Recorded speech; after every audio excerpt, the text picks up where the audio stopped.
Hey there, it's Tom Ryan, founder and CEO of ICR. Before we get into the next episode, I wanted to ask that you subscribe to the show. It'll help us get even more unique and interesting guests on the podcast and in turn continue to educate management teams and the growing ecosystem that creates value for fast-growing private and public companies. And while you're at it, head over to Apple Podcasts and leave us a 5-star rating. Very much appreciated.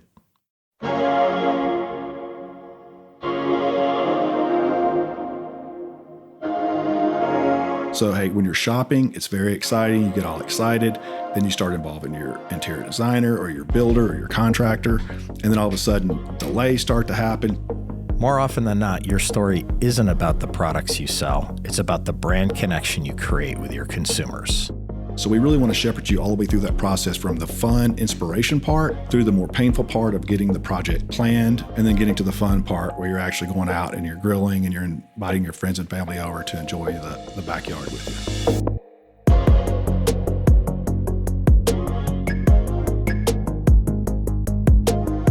you. Being a public company can be hard. Small missteps can have outsized consequences. I'm Tom Ryan, founder and CEO of ICR, and over the last 20 years, we've helped thousands of companies understand and navigate the stock market and the media.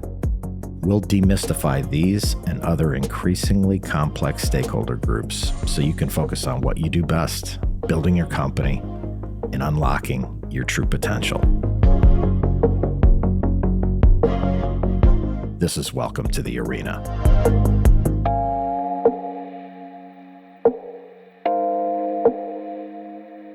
So how do you go from selling a product to creating an actual community?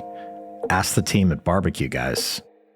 On the surface, you might think they just sell grills, but the more you dig into what they do, the services they offer, and how they treat their customers, the clearer it becomes that they don't just sell grills.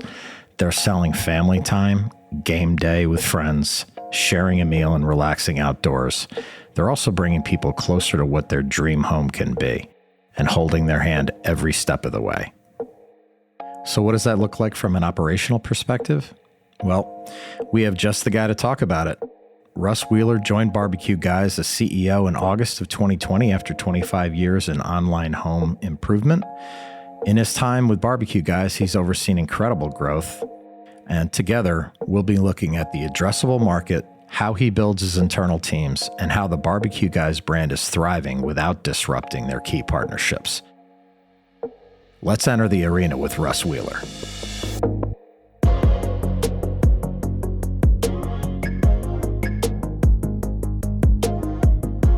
So BBQGuys.com is like the sickest website I've ever been to. It's got, attracts consumers, professionals. We'll get into that.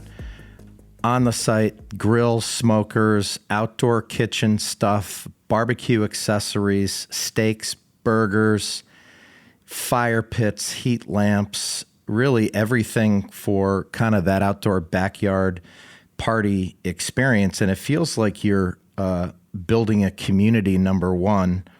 And the photos of the food are insane. I'm drooling halfway through the website. But it's really kind of where outdoor living meets e-commerce in a way, Russ. So maybe you can just talk about this crazy community of passionate people who love to trick out their backyard with, highly technical equipment sometimes, but also a lifestyle. What does BBQGuys do, and how does that all fit into it? Well, Tom, you got it kind of dialed in. I don't know if you even need me here today to kind of go over it, but yeah, it's a monologue. Exactly. First of all, the category is incredibly fun. As you said, you start getting on these YouTube channels and some of the things we're doing in these videos, and it really does make you hungry. And, when I joined, over a year ago, I was like, oh, it's not good getting around all this food. And I've definitely put on the freshman 15 since I've been here.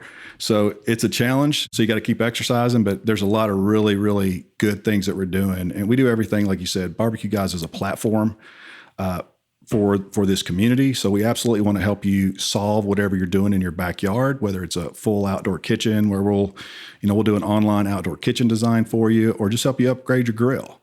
And then when you're doing that, we have what's called Grill Abilities, where we're doing just what you said. We have master's classes, everything from very complex, how to do a competition pork butt, to, how to pick out and season a steak. So there really is something for everybody, whether you're buying something or whether you just want to really, as Jason, our CDO says, want to be backyard famous.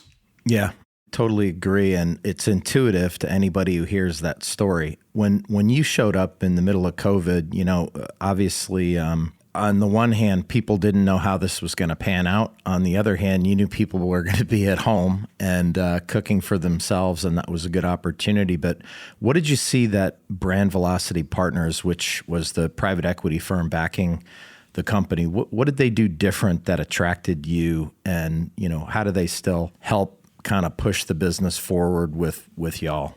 Well, it's actually the exact reason why I joined. I wasn't looking for a new role. I love the Ferguson team who owns Build.com. They have a great executive management team, and I love the Build team. We have a great company, and we were building a really great business there.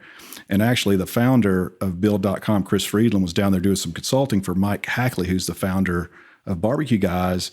And he reached out to me, said, hey, Mike's looking to sell the business to private equity. And I was like, private equity doesn't, I've had private equity approach me over the years and it didn't really fit my core values. And when I was introduced to BVP, Steve Leibowitz, Drew Scheinman, and Austin Ramos, they're really doing it differently. Obviously they're private equity. They have a lot of financial acumen, but they were also bringing marketing acumen. And that's what you've seen with our partnership with the Mannings, as well as LaDainian Tomlinson and Stephen Landon Hutchison. So great opportunity to not just bring the financials and the capital, but also bringing the marketing opportunity. And the thing that really closed the deal for me was when Steve started talking about share the gains. And share the gains is where BVP is giving a percentage of, 10% of their carried interest. So their profit on the deal or any deal we would happen to do to the employees. So in this case, with us, potentially going public, every single employee will be shareholders in the company. I'm also giving 10% of my equity because we don't want to just enrich the senior management team. We want to make it good for all employees and really have an opportunity for them to build wealth. And when you do that, you build great loyalty, and it's certainly shown in our results over the past 12 months.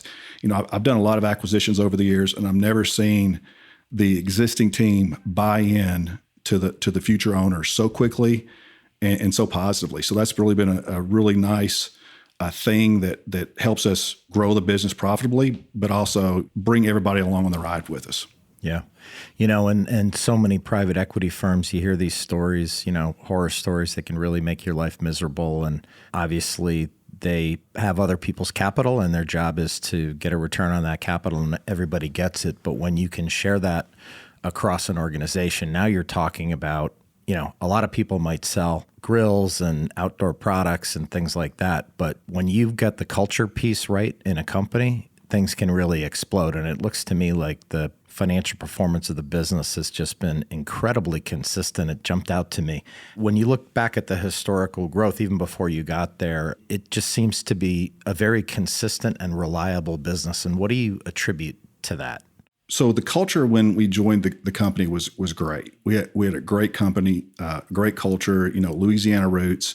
And so it was like, how do we keep what made BBQGuys special, but then also try to modernize it and build it for scale as we want to grow, over the next, 5 to 10 years. So, coming in, we saw this business that was very profitable, like you said, 20 years of consistent profitable growth. We could certainly be growing faster, but again, we want both. We feel like we can have our cake and eat it too. We want to have good, consistent growth, not crazy 100% year over year growth, but good, consistent growth and drive that profitability. And that profitability is being driven because of our focus with our own brand portfolio. So about 30% of our sales are our own brands, which gives us a good, strong margin profile. And then we pair that with our key brand partners like Weber, Traeger, Napoleon. And so we really, are offering this curated assortment. We're not trying to out Amazon or out Home Depot, or out Wayfair. They're all great companies. I worked for Home Depot. I was part of an acquisition for them 20 years ago.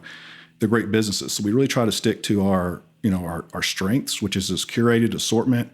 And then again, as you said, using this platform to engage our customers, whether they're looking for recipes, they want to buy our new protein, or they want to upgrade their grill or build an outdoor kitchen. And that's the way we kind of build a little moat around our business. On the surface, it may seem like you kind of do just one thing with kind of one product, but once you really go around the website and, certainly for investors, what you're talking about, all these different brands, it's really a portfolio approach. And when you have a portfolio approach, there's diversification. When there's diversification, there's reliability of results. How do you manage that portfolio of brands, including your own? Does that mix change a lot over time, or how do you approach kind of your own brand and mixing it in with others? We take a less is more approach. 80% of our sales are being done by the top 20 brands, and that would include our own brands as well. So when we focus on it, one of the first things I did when I got here was, let's focus on that bottom 20%. And if they aren't unique, if they're not bringing something that the customer wants, if it's kind of a me too type product, we want to de-emphasize that, because we really want to steer our customers to these great brand partners that we have, as well as our own brand portfolio. So Blaze, for example, which is our premium luxury stainless steel grill brand, when we built that brand about 8 years ago, we built it by targeting gaps in the market. And when you look at our business, we would see customers coming in asking for things, and there'd be things that our brand partners didn't have. So we kind of identified spots in the market where we saw demand coming in, but we weren't able to solve for it. And so that's how we kind of built the Blaze brand. So there's really not a lot of conflict with our key brand partners. And another thing that really works well for our key brand partners is we're typically selling, 1 to 2 price tiers above what is their normal AOV. So like for Weber, our AOV is over $1,000. For Napoleon, it's over $1,500. For Traeger, it's over $1,500. So we're selling their more profitable products. We're not selling their opening price point products as our kind of lead item. That's super interesting to have a team, and obviously measuring sales and analytics and AOV and all those things. The other thing that's really fascinating, I think, about the story for investors is you're not just a consumer site. You're almost, I don't want to call it B2B if that's not correct, but you are attracting professionals who work around either design or building, and the website has a separate area for those pros to join. Maybe you could talk a little bit about how you treat regular consumers who are just coming to buy something like me, which is pretty straightforward, but then the pros, like what are the professionals on that site? What can they expect when they visit there and partner with you guys? So kind of going back to my roots at build.com, we have a playbook, and that's one of the things that BVP and the BBQGuys team liked about my background is they were always benchmarking build for the way we were doing things for the decorative inside of the home. BBQGuys, we focus on the outside of the home. And one of the things we learned at Build over the last years was pros were coming into our site acting like consumers. So we were acquiring pros through just a normal product search. You're searching for an outdoor kitchen, or you're searching for a pellet grill. There was a lot of professionals coming in on these product searches looking like consumers. And we built that business at Build, over the last, 5+ years from basically zero to over $400 million. So it was 30 to 40% of the business when I left. And so that's what Chris was, the founder who I mentioned earlier, was down there consulting Mike about, hey, how to launch this pro initiative, which we had already built. So when I came in, we knew pro was a huge opportunity. We immediately got after it middle of last year and started focusing on it. Again, those professionals were coming in, but we weren't really targeting them. So what we did, we started targeting them, and just what you said, hey, would you like to be in our professional program and opt in? Then we also mine the data for business names, and then we'll pass those out to our pro team via leads. So now we have since the beginning of the year, we have about 8 people on our pro account managers. And so they're managing a book of business by geographic area. We've had over 4,000 new pros come in, about 150 a week, again, organically looking like a consumer. And as you said, it's very similar to what you're doing. When you come in as a consumer, there's a lot of overlap between that professional and that consumer, because we'll see the consumers will refer their pros to us, and then the pros will refer their consumer to us. Because in a lot of cases, all we're really becoming is an extension of their business. We want to make their life easier so they can do more projects. And we know with the crazy demand that we're seeing, the growth in the outdoor living and people building up their backyards, they are all incredibly thin on time. So if we can make their life easier and they can go from doing 2 projects to 4 projects, that becomes a win for them. And then we get to handle all the products that they need for their project. And It seems like you're only scratching the surface with this stuff, even though the company's been around for a while. Like, what's the total addressable market? And it's funny, when I was kind of looking over the business, there's obviously the grilling piece, but then there's the whole outdoor piece. Like, how do you guys define the addressable market when you look down 10, 20 years from now? What could this be? We think that the addressable market is huge. We think it's a $40 billion TAM. When you look at the TAM for just grilling, as you mentioned, it's about $7 billion. And again, that's where we play primarily today. But even in that $7 billion grilling TAM that we see, where Weber has like 21% penetration, Traeger has about 7% penetration. When you look at our grill brand, Blaze, we're barely 1% penetration there. And what we've been good at, and the moat that we built around our business, is in the outdoor kitchens.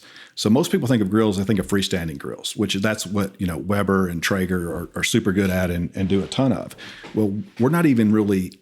That's less than 25% of our business is that freestanding market. Half our business is the outdoor kitchens. So that's something that we're very excited about. We think we have an opportunity to grow that outdoor kitchen business, but also go more into the freestanding, which is the larger part of the TAM in grilling. And then, as you said, expand into those adjacent categories for outdoor living, whether it's weatherized TVs, outdoor furniture, fire pits, heating, all the things that you mentioned earlier. Yeah. So all you need is like a couple billion of that. You'd be happy. Exactly.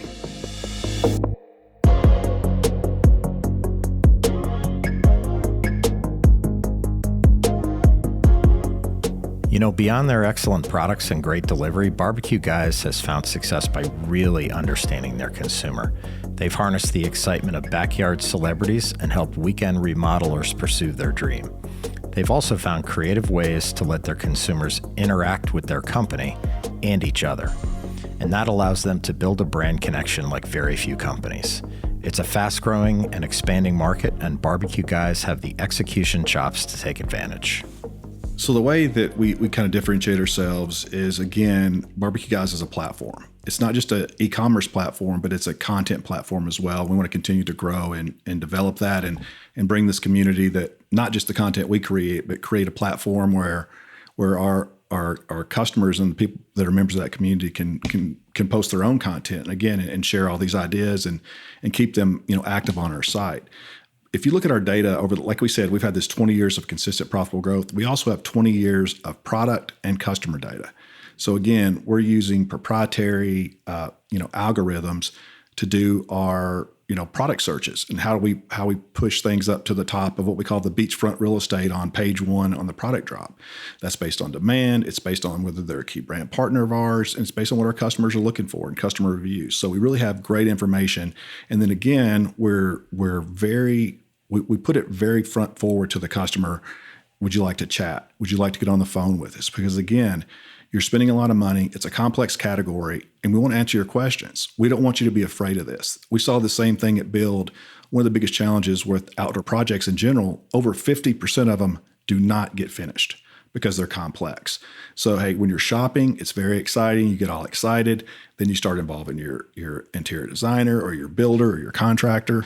And then all of a sudden, delays start to happen. So we really want to shepherd you all the way through that process, from the fun inspiration part through the more painful part of getting the project planned and living through that, and then getting to the fun part where you're actually going out and you're grilling and you're inviting your friends and family over to enjoy the backyard with you. The name of the game there is just, even for me personally, it's like all those projects can be so intimidating and people don't have time. And the other thing about getting customers on the phone is you're building a relationship, and a lot of companies send you to some robotic call center, which is just so brutal. But those kinds of little things, I think, keep people coming back. When you go kind of less from the tactical stuff to it, more to kind of the metrics that Wall Street looks at and all that kind of stuff, when you think of your lifetime value of a customer to the acquisition cost, as they say, LTV to CAC, that number 4.4, how should investors read into that number relative to the rest of the world? So our 4.4 LTV to CAC it's a really strong number, and again, that's driven because of our strong AOV. So if you look at our AOV for the web sales, and we do want that, we want our share of that transactional business. It's about $700. Then when we get you into our sales center, and we're very quick to call it a sales center, and it's not a call center for all the reasons you just said. We don't look at our people as a cost. We look at them as a competitive advantage. So when you look at our sales center, we're doing about half our sales are going into what we call sales center touch, and that also includes the professional. So when we get you into our sales ecosystem, that's when we're going to start helping you with that consultative sale. Do you need to upgrade your grill? Again, trying to reduce the fear of anything you're doing on the project. But really, what we're doing is we're solving the customer's needs, and then we're growing that AOV. So our AOV, when we get them into the sales center, goes from 700 to almost 2,000. So it more than doubles. And then when it gets to pro, it almost doubles again. So that's where you get the really strong lifetime value with the pro, which again is still new, as you said. It's a huge amount of upside on the pro business, as well as continuing to take care of whatever that customer is looking and drive a higher AOV. Super impressive. A couple other things, Russ, that jumped out at me is the CapEx to run the company. If I was ever going to throw a softball to you, that's it right there. Talk about the CapEx for the business and what you need to spend to keep this thing going. One of the benefits of being an e-commerce company is the fact that we generate a lot of cash. The customers are paying for it when they purchase or when we ship it. So it's not a capital intensive model. When we look at expanding our fulfillment footprint, when I joined the company over a year ago, we had our main location was in Baton Rouge. We've since opened a West Coast distribution center in Southern California, one in Harrisburg, Pennsylvania. But we used XPO as a partner, which is GXO now, for our 3PL partner. So we don't want to be in the business of building boxes and using our capital for that. We want to partner with great people that are good at it. And then we just want to get our product closer to our customers and give them, shorten the lead times, reduce the chance of damage, and all those kind of things. So we're going through the 3PL route for our fulfillment footprint so we can use our capital for other things. That's awesome. And speaking of capital, I know that you're in the midst of a transaction right now with Velocity Acquisition Corp, a SPAC, and maybe you can take us through your thought process of engaging with them and what they bring to the table. It sounds like you're going to have a bunch of very smart people around you on the journey for the next decade. Absolutely. The Velocity team is really impressive. And one of the things we really liked, and the reason that we chose them or we partnered up, was that it's run by operators. So it's run by people that have run businesses, have great relationships, have had successful exits, and they have a lot of acumen in the digital business. So we've already had a lot of good working sessions on how we can continue to do things you said, like growing our brand organically and digitally. And then the opportunity is how can we expand to these other categories, both organically, but also inorganically. We think there's a big opportunity for growing the business through M&A. We did our first acquisition early this year, which was called Pacific Coast Manufacturing. I was out there visiting them this week, where we actually vertically integrated all of our stainless steel accessories. So when you're building the outdoor kitchen, the grill head is your hero, but you also have refrigeration, you have the sinks, all the doors and drawers, and that's what we do out in California. So we're thrilled to be U.S. manufacturing of those products and fabricating them, and again, vertically integrating part of that outdoor kitchen. And we think there's opportunity to additional M&A in adjacent categories as well as in the core category of grilling. Well, it sounds to me when that transaction closes, you will have a great balance sheet to go along with a great P&L. And I have to imagine this is a relatively fragmented industry, particularly when you look at your total addressable market as not just grills, but all the other things around kind of that backyard leisure area. I have to think all of those verticals, so to speak, are very fragmented, a lot of mom and pops. Is there just huge M&A opportunity? Obviously, I don't think any of that is in your numbers, nor should it be. But is there a big funnel and pipeline of things that you think will be able to shake free for you to make a 1 + 1 makes 3 or 4? We do, and thanks for bringing that up. There is no M&A in the model that we've put out there publicly, but we do think that there's a lot of opportunity, and we do have a very robust pipeline that we're continuing to work through.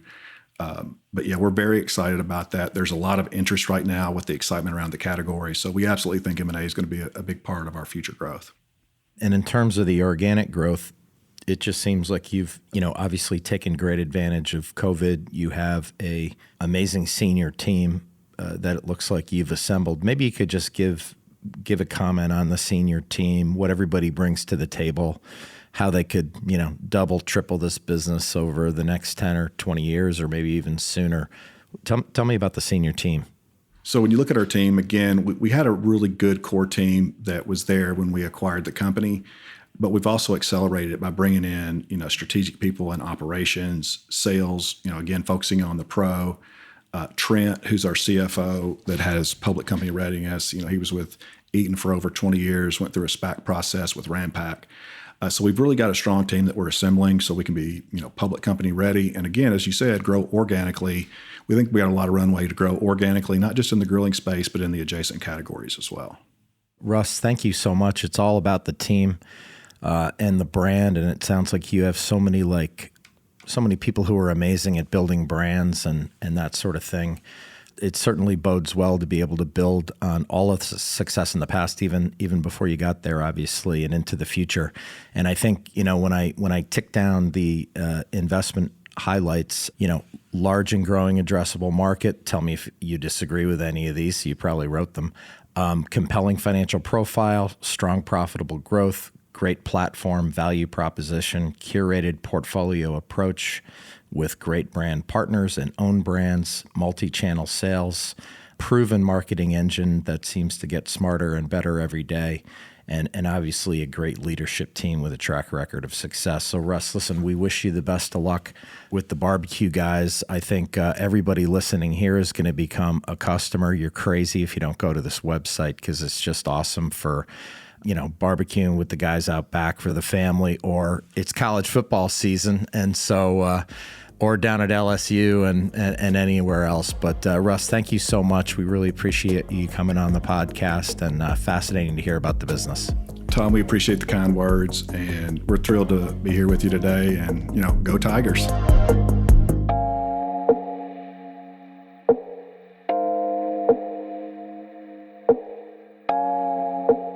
I'd really like to thank Russ Wheeler of BBQ Guys for joining us. The highest praise I can give is that after this recording, I went out and bought a steak, and I realize I have a lot of work to do in terms of getting my outdoor grilling game to an A+. So please go to BBQGuys.com. It's an amazing website. You'll be drooling all over your keyboard. And if you enjoyed this episode, please rate and review the show wherever you get your podcasts. It really helps. We'll see you next time back in the arena. References to specific stocks are not intended to be recommendations for specific trading behaviors. Comments presented on this podcast are intended for informational and educational purposes only, and do not represent opinions or recommendations on whether to buy, sell, or hold shares of a particular stock. All investors are advised to conduct their own independent research into individual stocks before making a trading decision.